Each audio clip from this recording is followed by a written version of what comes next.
I want to ask you, let me share my screen. Share my Okay. Do you see my screen? Not yet. Yes, we do now. Okay. Okay, just a second. Mm-hmm.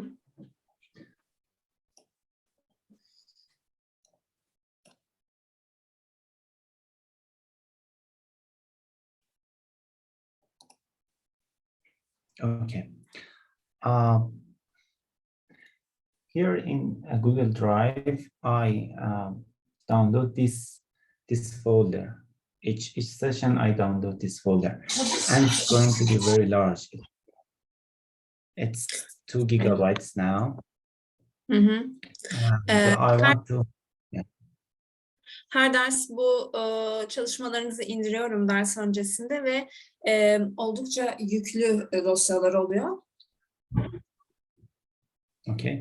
For the next session, I want to ask you to delete your previous exercises, and each week only upload that week's exercise. Okay. Hı hı. Bir dahaki ders için sizden şunu rica edeceğim. Her ders önceki haftanın çalışmalarını silip sadece o haftanın çalışmalarını yükleyebilir misiniz? Aksi halde benim için dosya yükünden dolayı indirmek sorun oluyor. Sadece o haftanın çalışması dosyalarınızda. Okay. Let's review your exercises. Şimdi egzersizlerinize bakarak başlayalım.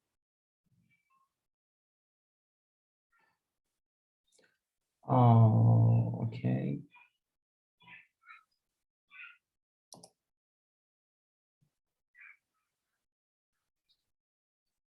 Okay. Sorry. Okay. No problem at all. I think it will reconnect in a few minutes. Yeah.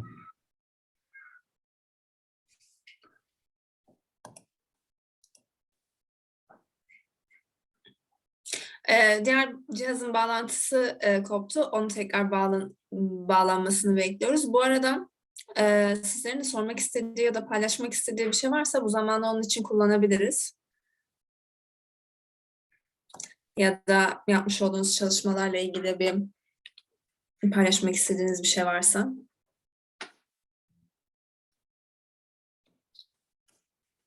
Reconnected. Yeah. Okay.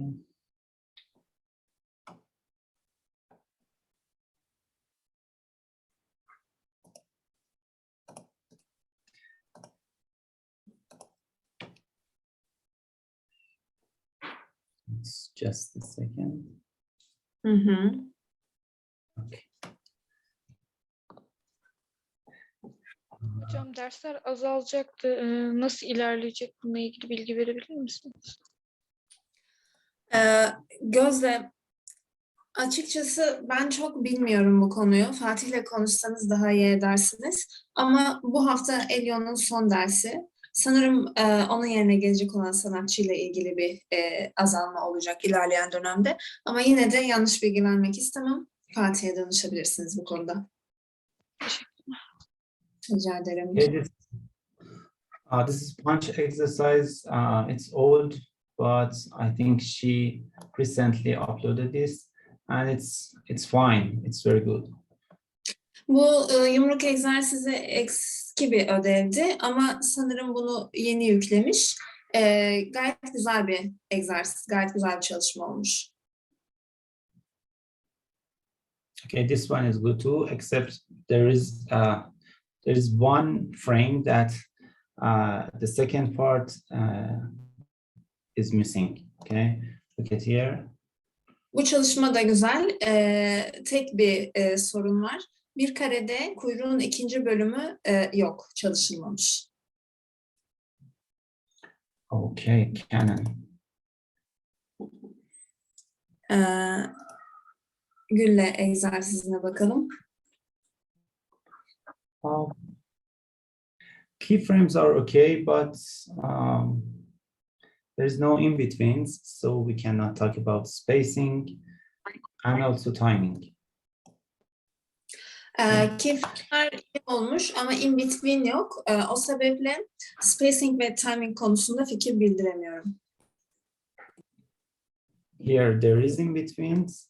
Oh, you don't see it. Okay, just a second. Now. Okay. Here there are more in-betweens, and the squash and stretch is applied, but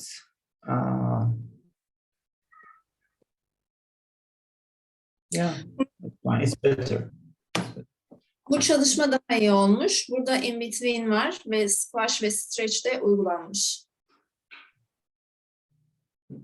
Okay. Okay. It's good. Thank you. Yeah. Güzel. Teşekkürler. You don't see it. There's a delay. I see the animation, but you don't see it. Yeah, we don't see it. Yeah.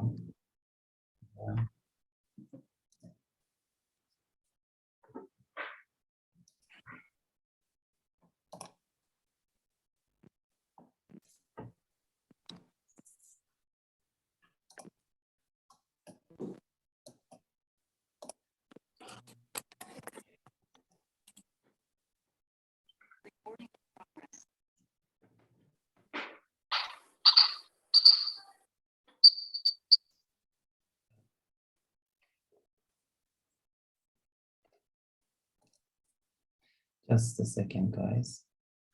Okay.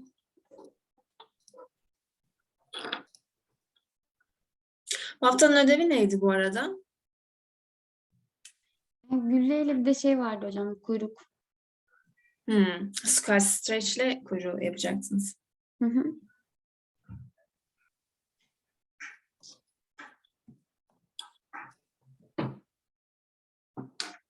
Nasıl oluyor, ödevleri yapmak zaman alıyor mu çok? Biraz ama keyifli oluyor. Bu arada ödevler bitti mi? Ben de yaptım. Bakmasını istedim. Hala bitmedi. Sadece şöyle bir şey oldu. Onun ekranında oynuyor gösterecek olduğu şey. Bizim ekranda ise şu dönen işaret çıkıyor. Oynamıyor. O yüzden tekrar kapatıp açmayı deniyor. Tamam hocam. Hey, before I reconnect, is there any questions about last session? En son dersimizle ilgili sorusu olan var mı bu arada? Son işlediğimiz dersle ilgili. Okay. Yani soru yok ama ben hani yapamadım. Kuyruğu yani iki taraflı işletemedim. Hani bir tarafı oldu, bir tarafı onun gibi geri götüremedim. Beceremedim yani ben ödevi. Ayşe says, Tamam. Ayşe says, çevireyim ondan sonra devam edebilirsin Ayşe.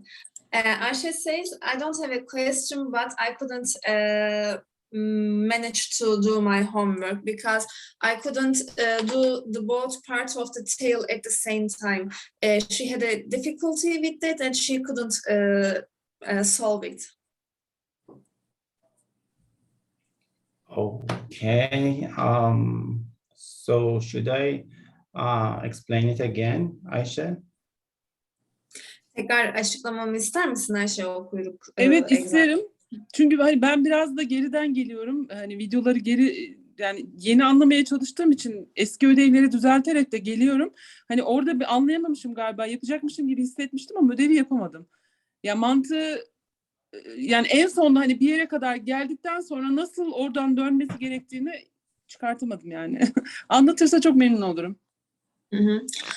Says, she will be very, it will be very good for her if you repeat it one more time because she also reviewed the previous classes and correct her previous exercises, but with that tail exercise, she had a difficulty. She couldn't figure it figure it out, figure out how it works. So it will be great if you have any chance to repeat it one more time. Okay, we talked about it this session. Actually, let me share my screen again here. Hı hı. Tamam, bu ders o konudan tekrar bahsedelim. Teşekkürler. Rica ederiz. Okay. The dark table was this, and do you see it? Yeah, we do. Okay. We simplified this, and we draw this one. It consists of two parts. At the middle of the action, Kuyruğu basitleştirmiştik. Onu iki parçadan oluşan bir çubuk formunda çizdik.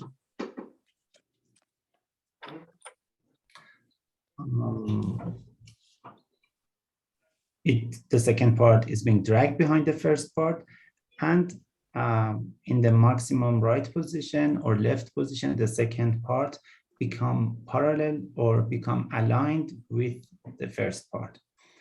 The next frame is important.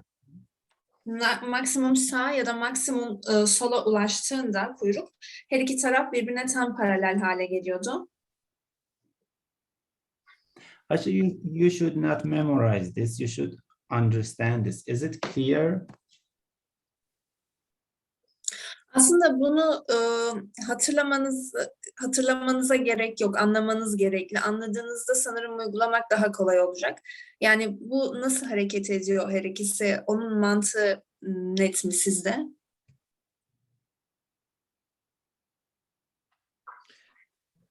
Ben hani cevap vereceksem şöyle, ben onu sona kadar hareket ettirttim ama sonda nasıl dönüş yapacağımı, yani paralel olacağını tam paralel yapmamışım galiba.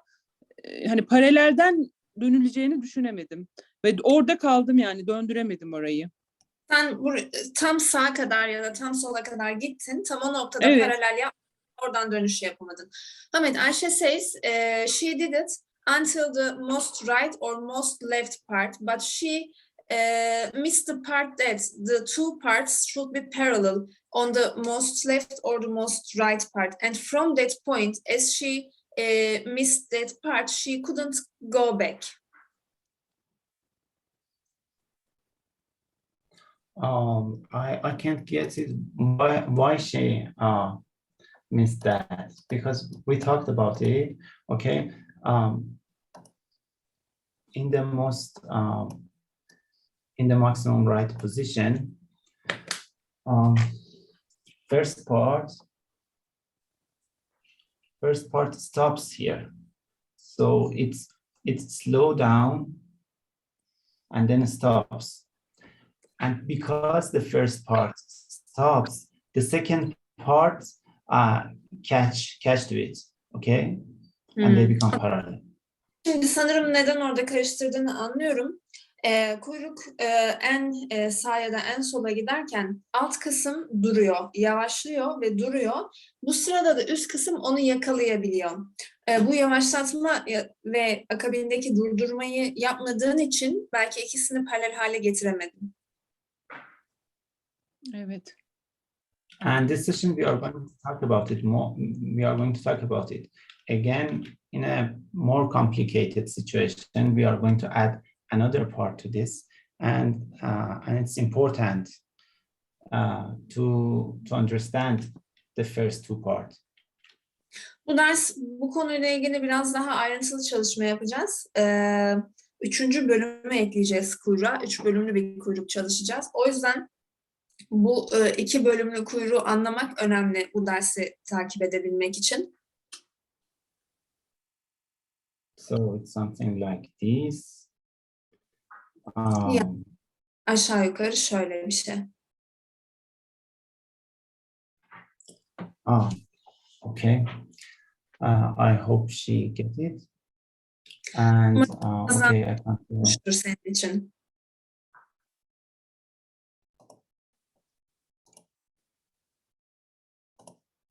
Okay.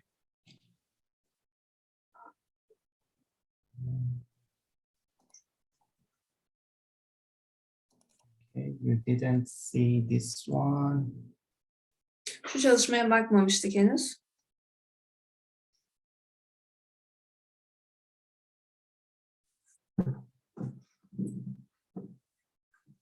It's fine. It's good. Güzel olmuş, iyi bir çalışma.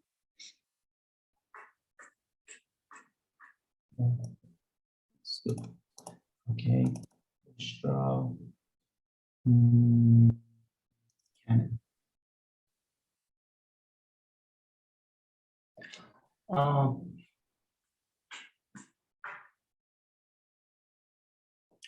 okay, guys. Can anyone say what's wrong with this animation? There is a squash and stretch and anticipation, but what's wrong? Something is wrong. I played frame by frame. Evet, aranızda bu çalışmada yanlış olan nedir söyleyebilecek olan var mı? Squash stretch var burada ama bir hata var. Hatayı gören varsa paylaşsın lütfen. Aynı anda daralıyor ortada. Daralmaması lazım. She says it gets narrower at the same time in the middle and it shouldn't be like that. Would you please repeat, Bunal? She says it gets narrower at the same time in the middle, but it shouldn't behave like that. Geriye doğru daralması Okay, so- gerekiyor. Yani şöyle geriye gidiyor gibi olması lazım. It should get narrower while it's going backwards, but it happens in the middle, she says. Hocam o teker kısmında da biraz hareket kazandırsa çok sabit kalmış yolda olabilir mi? And Dilara says the tires should move a little bit also. They shouldn't. Aynen. Okay, Dilara, the tires can move, but yeah, he can or she can animate them without moving tires. But the most important thing is that Timing, yeah. timing when the bomb flashes, it should be only one or very fast. I think there is something wrong there. Let me check that. Okay. Patladığında hızlı olması gerekiyor. Yani orası da yavaş oluyor gibi geldi bana. Shooting could be faster. Okay, you could remove some of in-betweens for shooting, but there is another problem here. As it's here, we talked about this. The overall volume of the object should remain constant. Okay, so when you squash this, you should add the volume of this. So it would be something like this, for example. Okay, it should become something like this. The overall volume should remain constant. Burcu'nun dediği gibi evet ateşleme anında biraz daha hızlı hareket edebilir. Oradaki in-between'ler silinebilir ama burada benim dikkat çekmek istediğim nokta şuydu. Tam şu noktaya bakarsanız neredeyse tekerle gülle aynı şeye gelmişler, boyuta gelmişler. Boyutu korumalıydık. Yani mekanizmanın üstteki bölümü daha büyük kalmalı, yukarı doğru uzamalı. Kütlenin, hacmin korunması açısından. Okay, and this one is good, but we have to stop here. Here it stops for a few frames. Çalışma güzel olmuş ama tam şu noktada birkaç kare boyunca duruyor. Orada bir sıkıntımız var. Other than that, it's good. Thank you.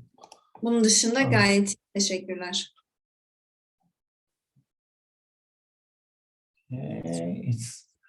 Okay, it's fine. It's good. Thank you. Güzel olmuş. Teşekkürler. And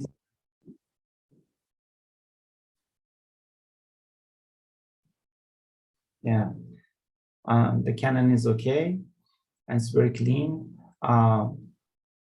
The points I talked about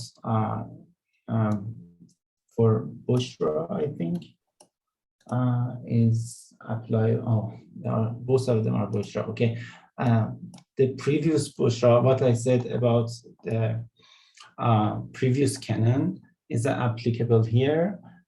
It's almost okay, but the overall volume should remain constant again. Daha önceki Büşra'nın da çalışmasında söylediğim gibi çalışma güzel. Aynı sıkıntı var burada da. Yine hacmi korumamız gerekiyor. Yani squash ve stretch pozlara getirdiğimizde totalde aynı hacimde bir cisim elde etmemiz gerekiyor.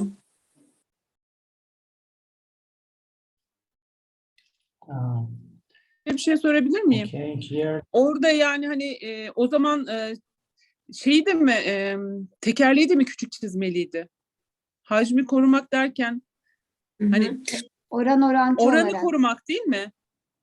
Ya aslında şöyle mesela lazım. Bir böyle sıkıştırdığımızda veya büyüttüğümüzde gibi.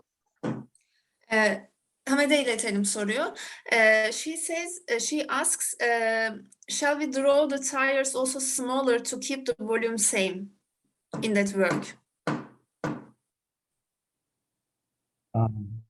The previous work, Büşra's work. This one.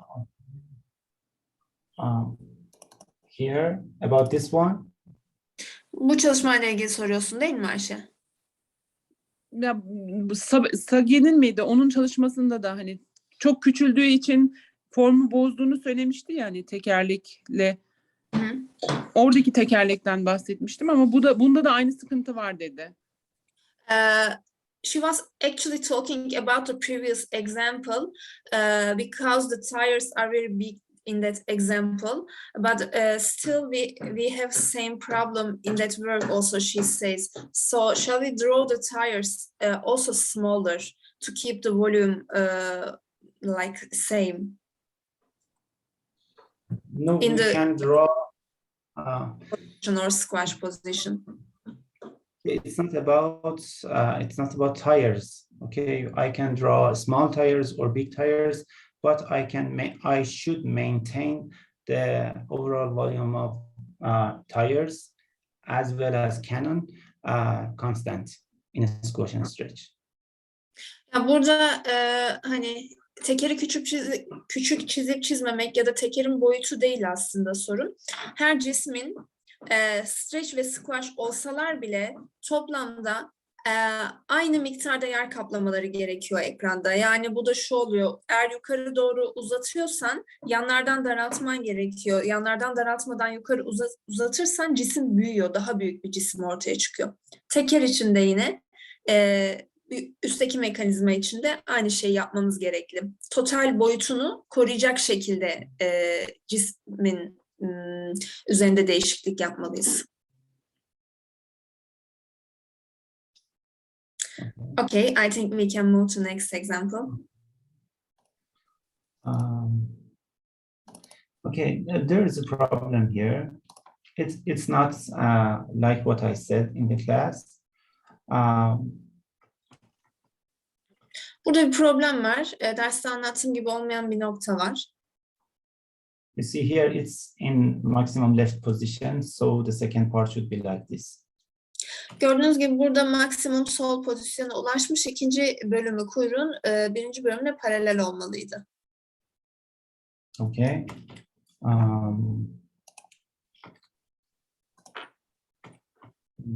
That's the problem. Bu nokta problem olan nokta.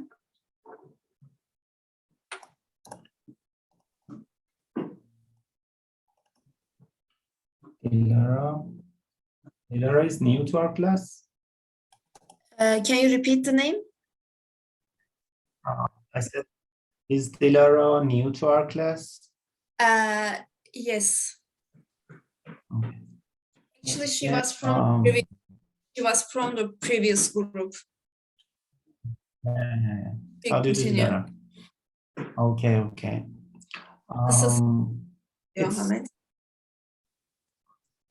It's fine. Hocam It's bir şey fine. ne diyor anlamadım. Dilara yeni mi dedi? Ben de önceki gruptan öğrencimiz devam ediyor bu dönemde dedim. Ardından nasılsın Dilara dedi. Ardından çalışmanla ilgili yorum yapmaya başladı. Güzel olmuş dedi. Ha, teşekkür ederim. İyiyim hocam. Umarım o da iyidir. Yes, she says I'm fine and I hope you are fine too. Thank you. Okay. This one, Canon.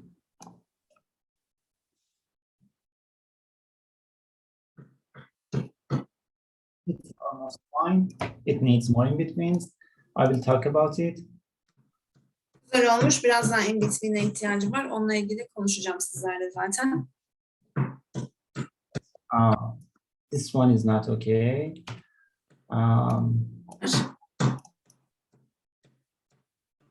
Just a second. Okay, I played frame by frame. Kare As kare you see, geçtim. we are approaching to maximum right position. Something else. The spacing pattern should not be like this. The spacing pattern. This is not ease. The space between in-between should shrink gradually, but we have a large space here, and then it shrinks suddenly, and it remains constant. This is not correct. It should be like this.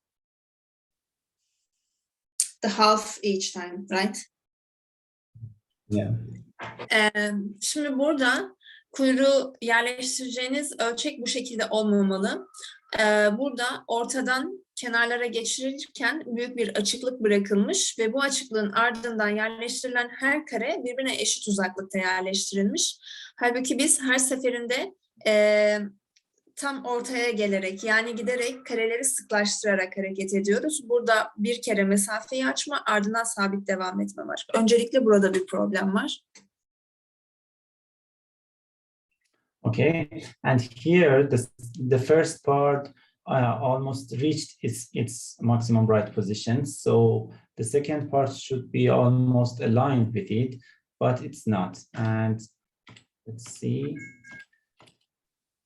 Evet, burada da birinci bölüm maksimum sağ ya da maksimum sol pozisyonuna ulaştığında ikinci bölümün onunla tam paralel hale gelmesi gerekiyordu. Ama burada paralel olmadığını görüyoruz. And look at this frame. Here, the first part is moving this way. The second part must be dragged behind it and should be like this. It's not correct. Birinci bölüm sağa doğru dönmeye başlamış. İkinci bölüm solda kalmalı ona göre. Onun daha sağında hareket etmemeli. Okay. Okay.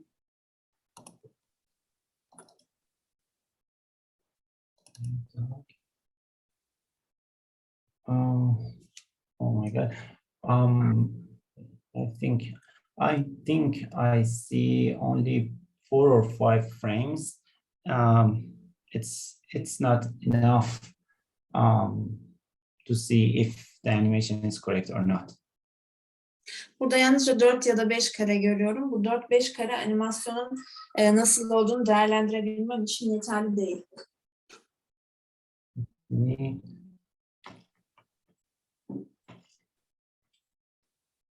Yeah, it's 4 frames, and we can talk about it. Okay.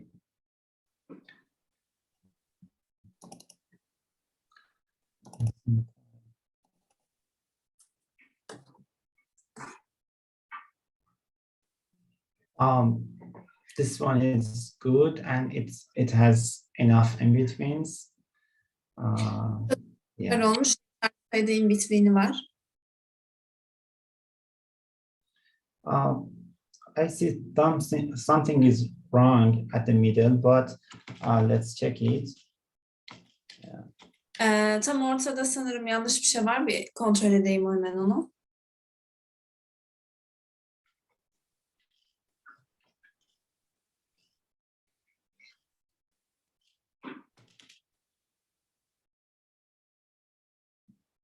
Okay.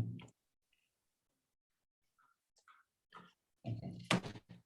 First, this frame.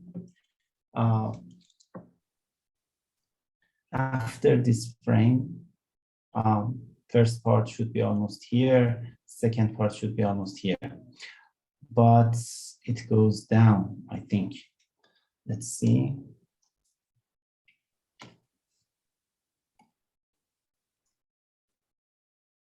Yeah, it goes down. Burada And kurumcu bölüm aşağı doğru gitmeye başlamış.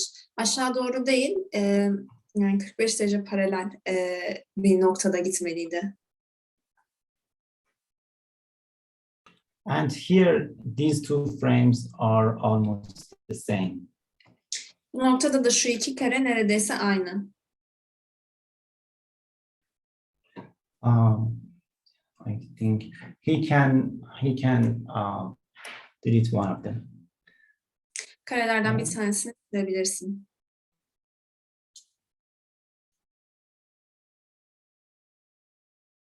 This one is almost fine. Thank you. Neredeyse güzel, yani olmuş diyebilirim. Teşekkürler. Martina. It's fine. Enough in betweens. Yeah. And there's this question stretch. It's fine. Thank you. Güzel olmuş. Yeterli sayıda in-between var. Gayet iyi. Hey.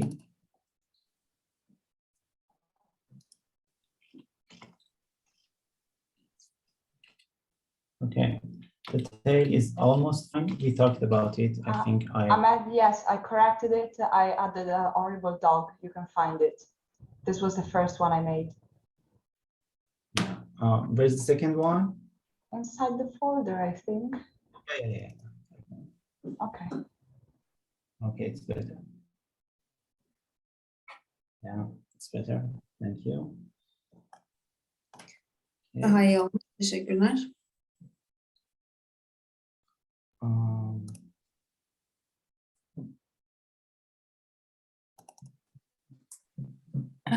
I couldn't upload it. I'm sorry. Okay, This you have was from the uploaded last season. something. You have uploaded something. No. She couldn't upload. She says, I'm sorry, I can't upload anything new for. It's from the last Okay, so- class. Okay. I have it, Okay. but I have problems with uploading. Sorry. Okay, we will check it. Hammer. No.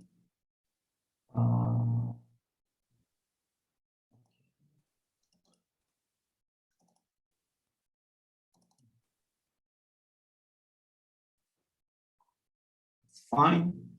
It's very similar to my Canon, but it's fine. Benim çalışmama çok benzer olmuş ama onun dışında gayet iyi. Okay. This one.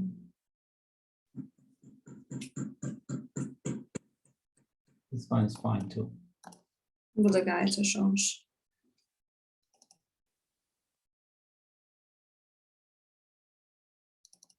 Canon, Sader. It's okay. It's okay. Bu çalışma iyi.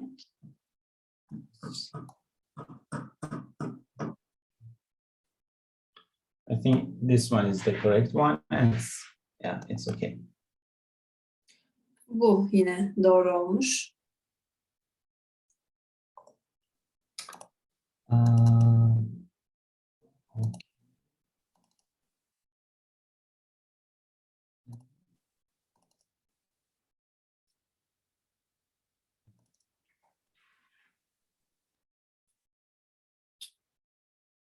It's very good.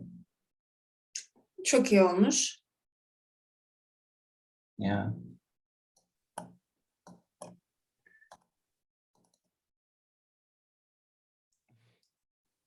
Okay, this one is good too. Okay. Bu da iyi olmuş.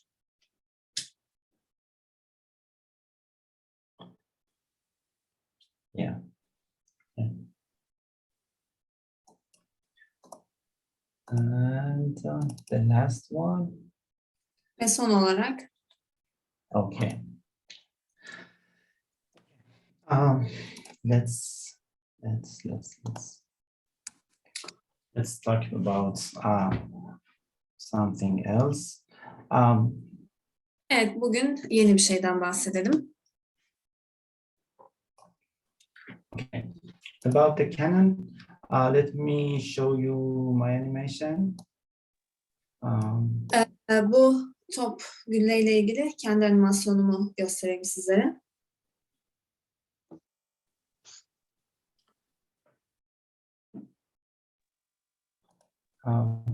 I played slowly. So you Yavaşça can oynadım see. ki böylelikle görebilirsiniz.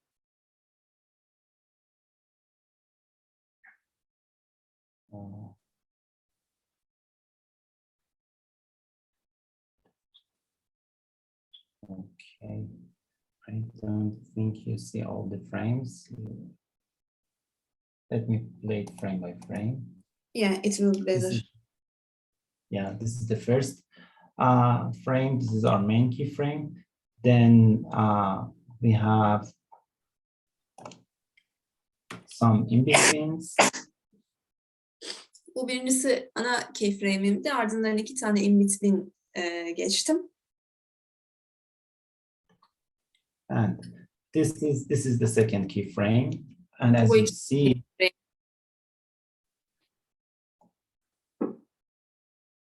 see, as it is getting narrower, it's getting I don't know, longer. Okay. Evet, burada ikinci keyframe'de gördüğünüz gibi darlaştıkça yukarıya doğru uzuyor. Yani daha önce bahsetmiştik ya hacmin korunması diye. So, and after that, I spend a few frames for anticipation because this is a very fast action, and we talked about it. Fast actions needs longer anticipation. Evet, şimdi burada anticipation için birkaç kare çalıştım. Çünkü daha önce konuşmuştum. Hızlı aksiyonlarda anticipation kısmı daha uzun oluyordu. Yes, and I spent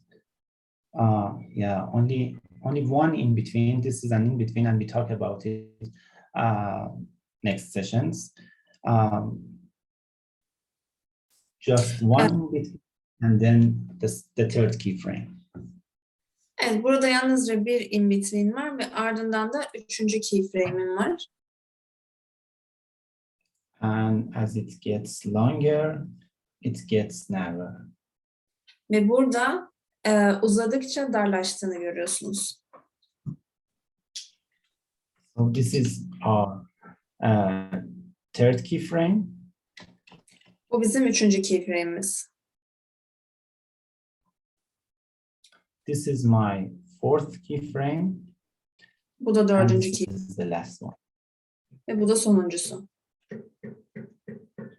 And one thing that I want to talk about is how to draw in betweens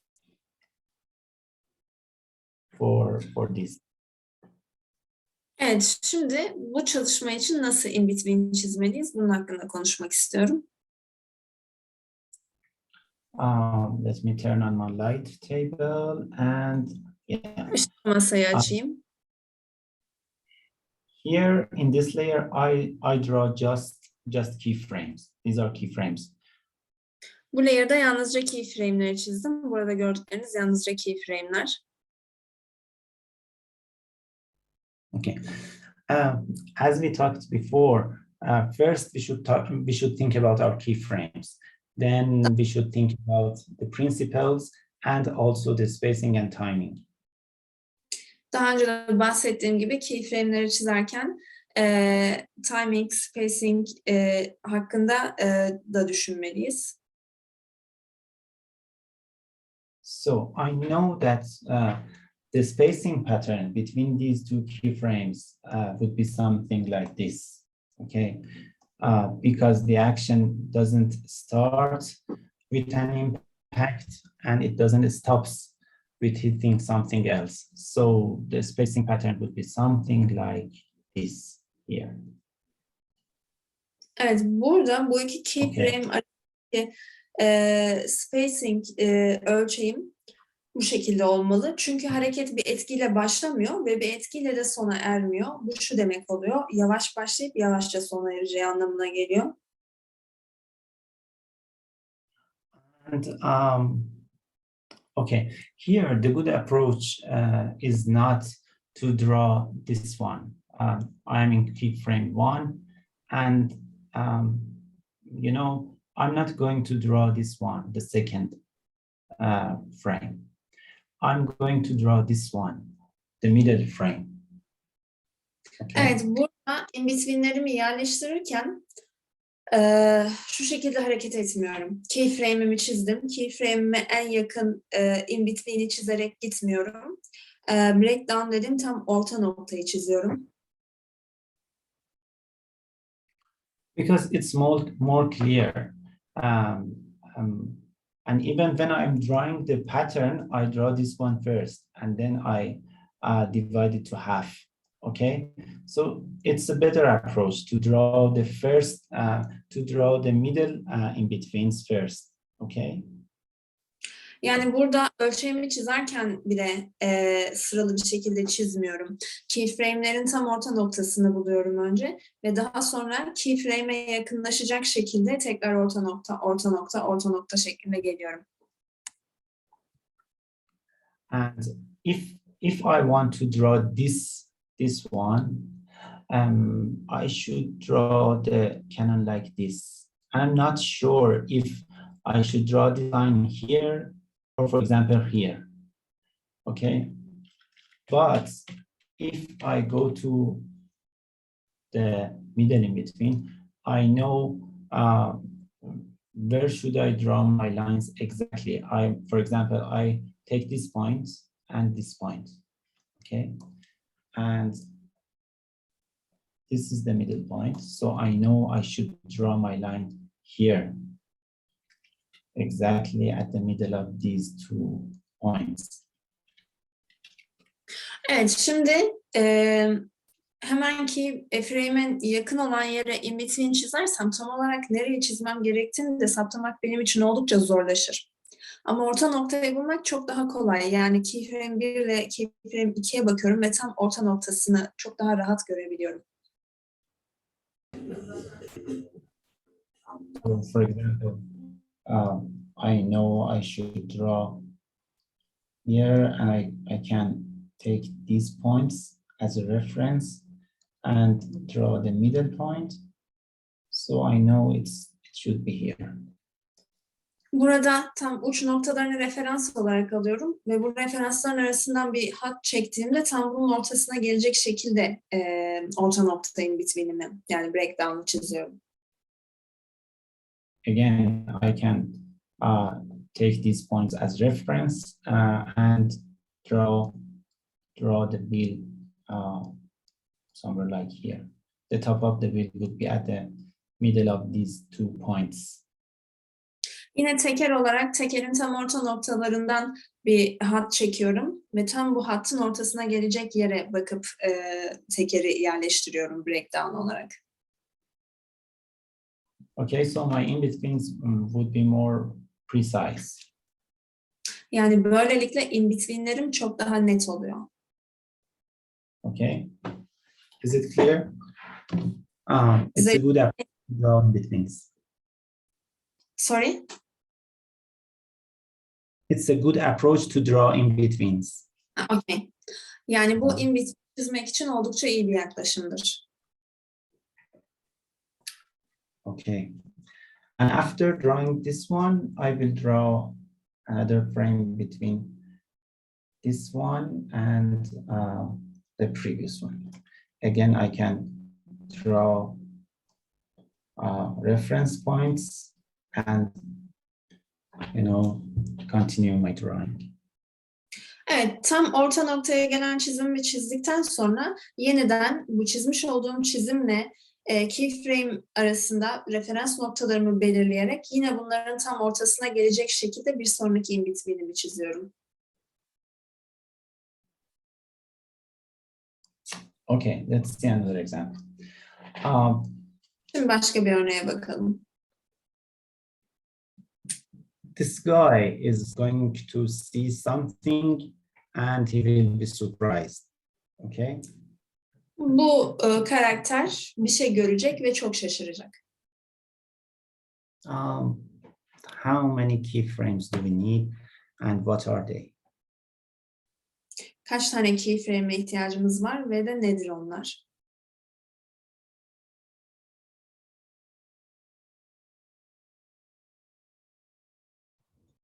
Okay, maybe there's some anticipation. Maybe he closes his eyes before opening them and opening the mouth. Could be an idea. So the first keyframe is this. The second with the eyes closed before surprising. The third is the surprised face. And that's all, I think.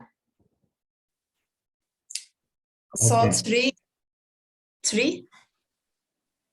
Three, I think Martina said that we need 3 keyframes. Yeah.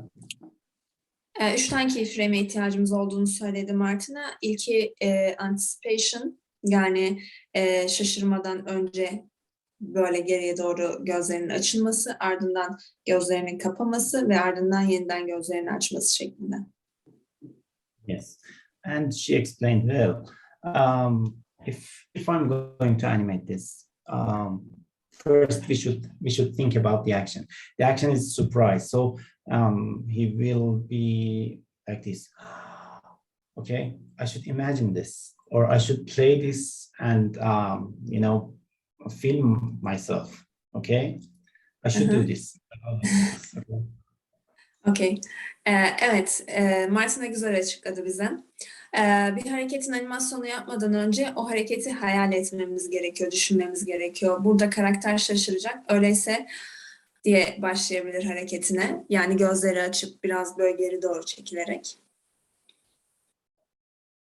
So again, we simplify, and I will draw this.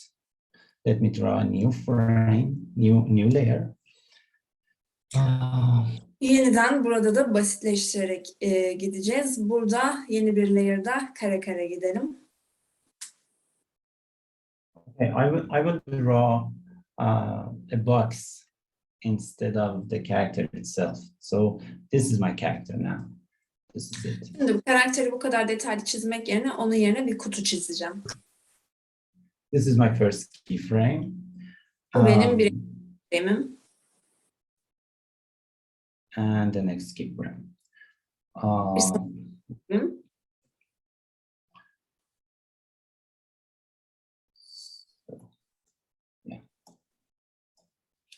So I played the action for myself, so I know the next keyframe.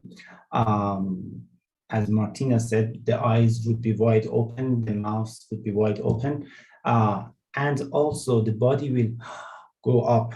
It would be stretched. So the next keyframe, maybe, or another main keyframe would be something like this.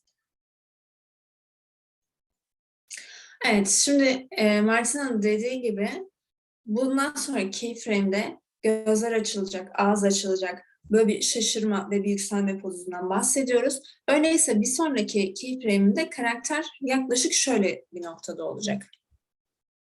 So these are main keyframes, and because it is stretched, it should be narrower to maintain its volume. Evet, bunlar temel keyframe'lerim. Burada karakter stretch pozisyonunda olduğu için, yani yukarı doğru uzadığı için aynı zamanda daralmalı da hacmi koruyabilmemiz açısından.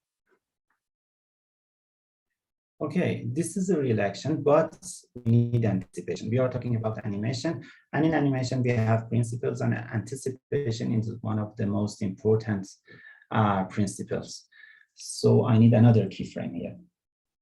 Evet, bu anticipation frame'imde. Anticipation da animasyondaki en önemli ilkelerimden biriydi. Şimdi bu noktadan sonra yeni bir keyframe'e ihtiyacım var. Okay, how would be the anticipation pose? This is key one, the red one is key one, and the green one is key three actually, because I'm going to draw an anticipation pose between them.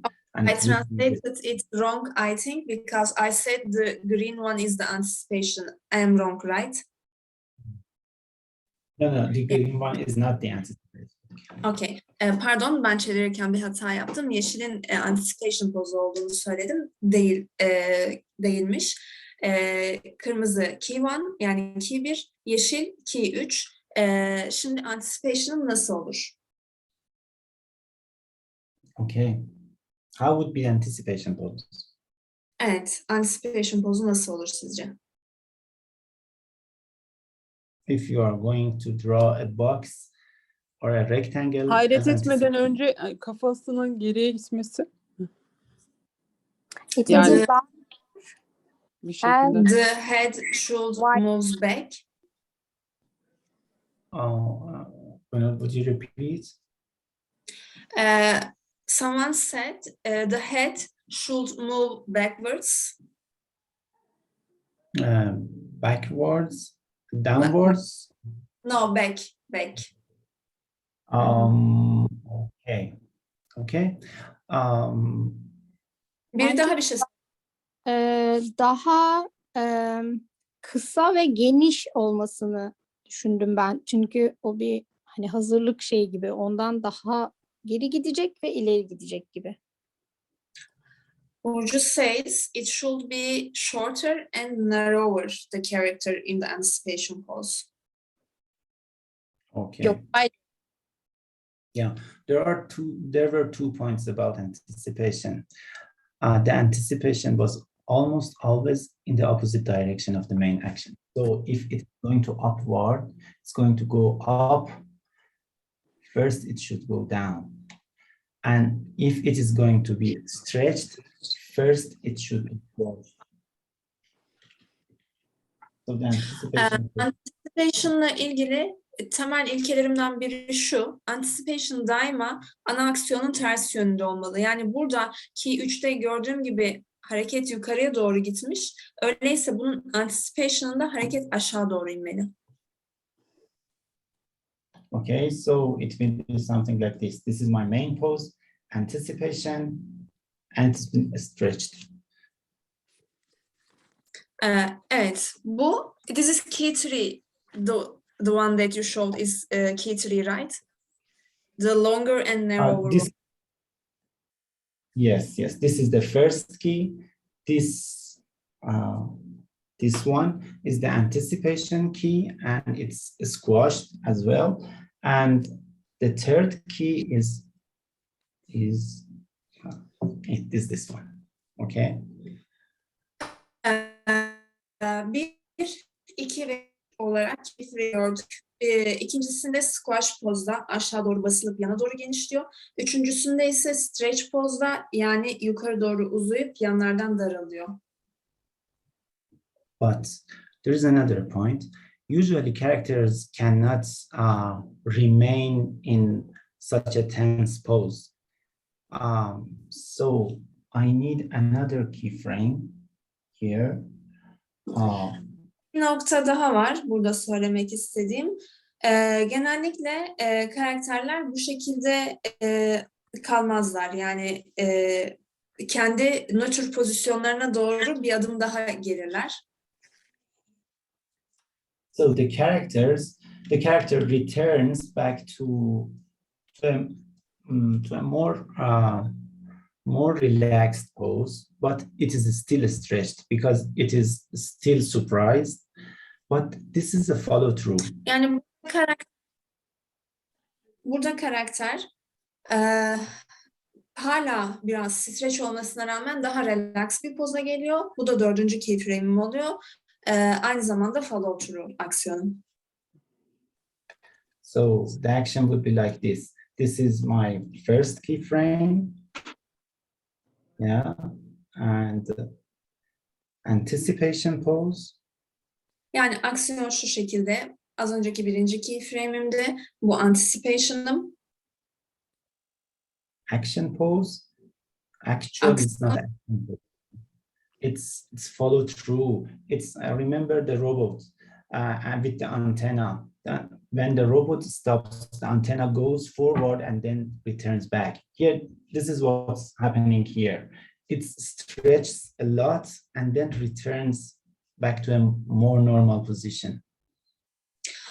Anten vardı hatırlarsanız. Antende robot duruyordu. Anten bir adım daha ileri gidip daha sonra geri geliyordu. Burada aynı mantık, aynı ilkenin işlediğini görüyoruz yeniden. Yani bir adım öteye geçiyor.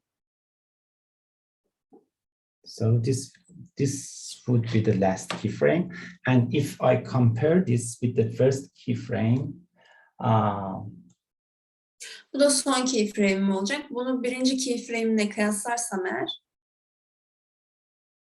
it is more stretched, but not as much as the third keyframe is stretched. daha stretch bir pozisyonda ama üçüncüsü kadar değil. Is it clear? Bu kısım net mi sizler için? That's the K4, right? This one is the key for, yeah.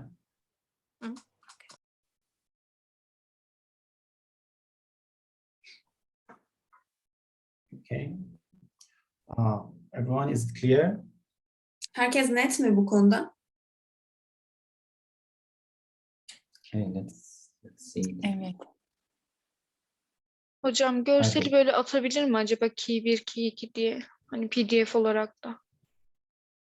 Yaparken kolay olur. Olarak mı? Evet, evet. Gözde says, can you upload these squares as Q1, Q2, Q3 and Q4 to Google Drive? Then it will be like a reference when they are drawing it. Okay, yeah, yeah, The square characters, not this one. yeah, the squares. Okay, yeah, I will upload it. Let's see the action itself. As you see, this is let's see the keyframes first. Evet, önce keyframe'lere bakalım. This is the first keyframe. Then we need anticipation pose. So O birinci it's squat.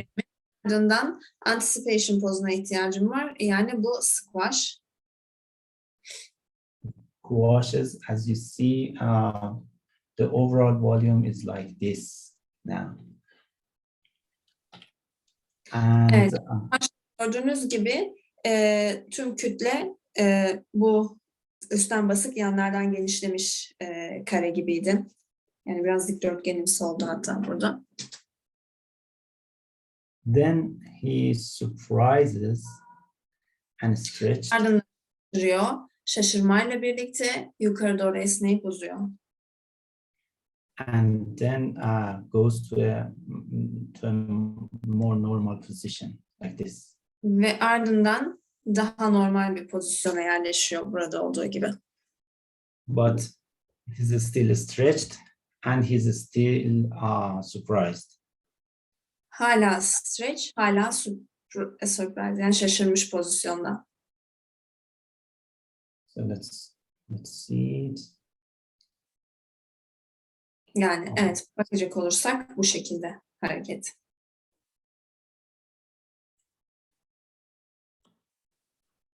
Oh my God.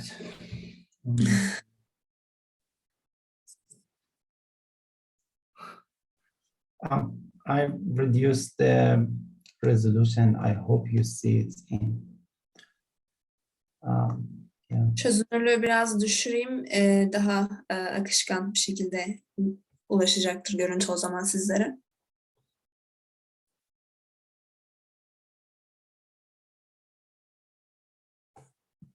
And I also reduced the playing speed. So it's slow. Oynatma hızını da biraz değiştirdim. Şimdi biraz daha yavaş.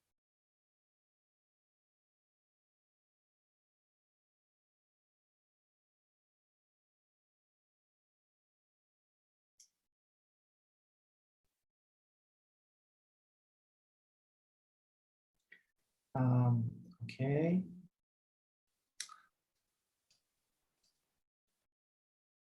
Evet. So, we should think about principles, but after that, our knowledge about drawing is important, and we should know how to draw, figures, and we should know about human anatomy. It's important for us. Animasyon ilkelerini bilmek ve tanımak önemli ama bunun yanı sıra çizim konusundaki becerinizi geliştirmeniz de önemli. Yani insan anatomisinin nasıl çizileceğine dair sahip olduğumuz bilgi ve deneyim de eşdeğerli bu konuda. And the principles doesn't only apply to the overall shape of the character. It also apply to its pose. For example, in the third keyframe, his eyes is wide open, his mouth is wide open. So in anticipation pose, Evet, his burada eyes is animasyon ilkeleri yalnızca yani karakterin geneline uygulanan bir şey değil. Onun üzerindeki ayrıntılara da ayrı ayrı uyguluyoruz. Burada 3. karede bakarsanız gözler, ağız sonuna kadar açılıyor, bıyıklar yukarı doğru çıkmış. Yani tek tek ayrıntılarda da her birini uyguluyoruz. okay. So in anticipation pose, I closed his eyes, I closed his mouth, his teeth are I don't know, are grinding, are pressing each other. Yeah. Oh, I got it. Ya mesela burada anticipation pozu görmekteyiz. Anticipation pozda ağız kapanmış, dişler birbirine kenetlenmiş, gözler kapalı. Yani her şey olabildiğince kompakt ve sıkışmış bir biçimde. Yeah. And because the anticipation is in the opposite direction of the main action, it happens. For example, here we see that his hands are something like this, are almost stretched downward, but in anticipation pose, they come up because they are in opposite direction of the main action. Evet, anticipation pozda gördüğümüz gibi bir önceki pozda kollar aşağı doğruydu. Anticipation'da bunun tam oppositi, yani tam tersi olacak şekilde kollar yukarı doğru çıktı. Yani vücudun geneli nasıl anticipation'da ana aksiyonun tersi yönünde bir hareket sergiliyorsa kollarda da aynısı oldu. And when we are dealing with a real character animation, we should think about everything. So we should think about spacing when we are doing this. For example, it's coming from key 1 to key 2. We should think about the spacing pattern. And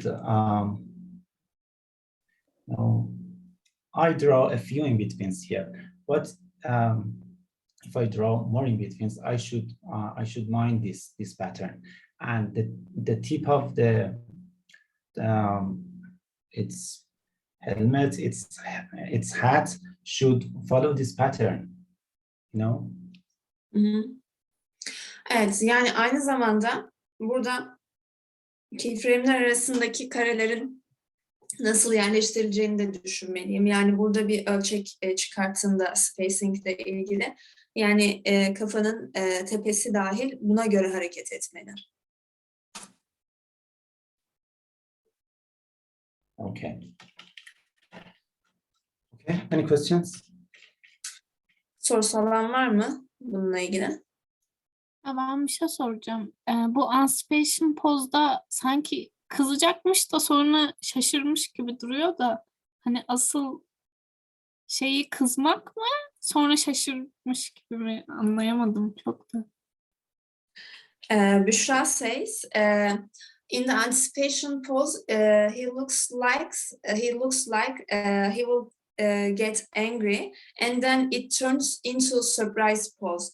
Is it something like that? At first, he's kind of angry and then gets a surprise pose. It's not what I meant to happen.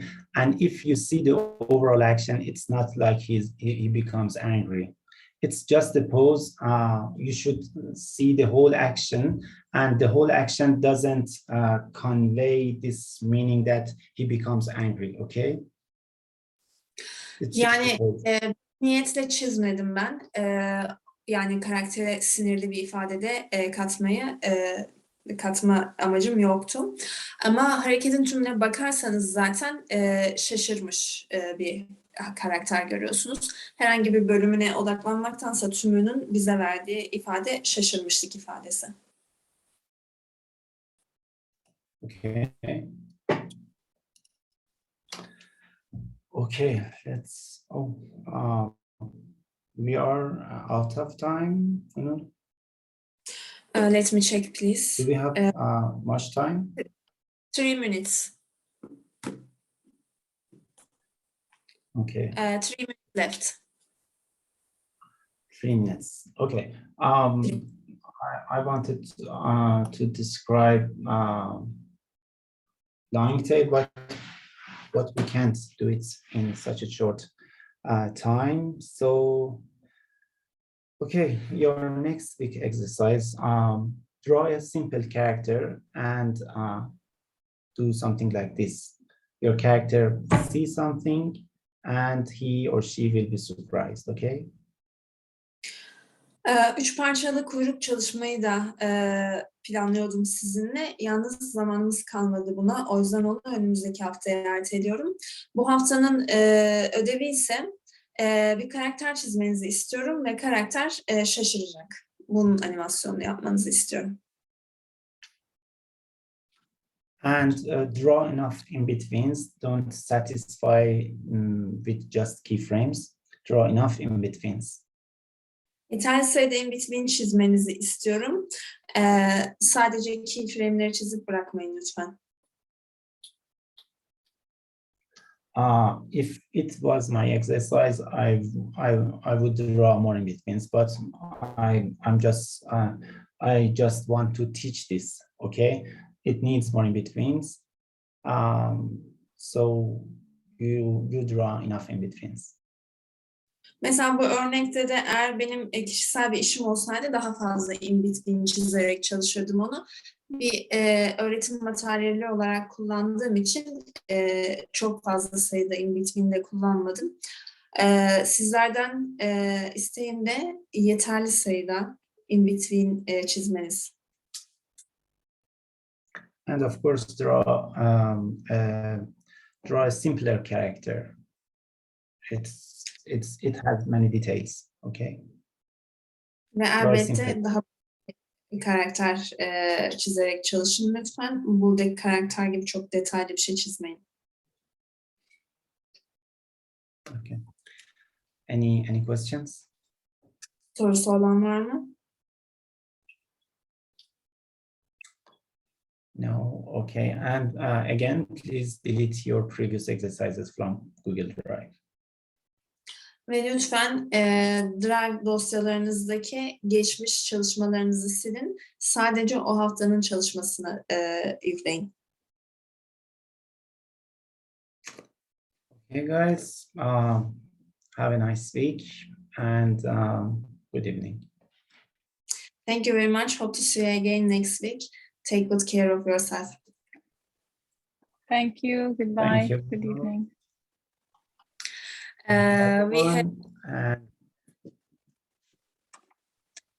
We have 20 minutes break now and we will be back at 5:30 for Elio's last session. 20 dakikalık bir aramız var. 20 dakika sonra Elio'nun son dersi için yeniden görüşürüz.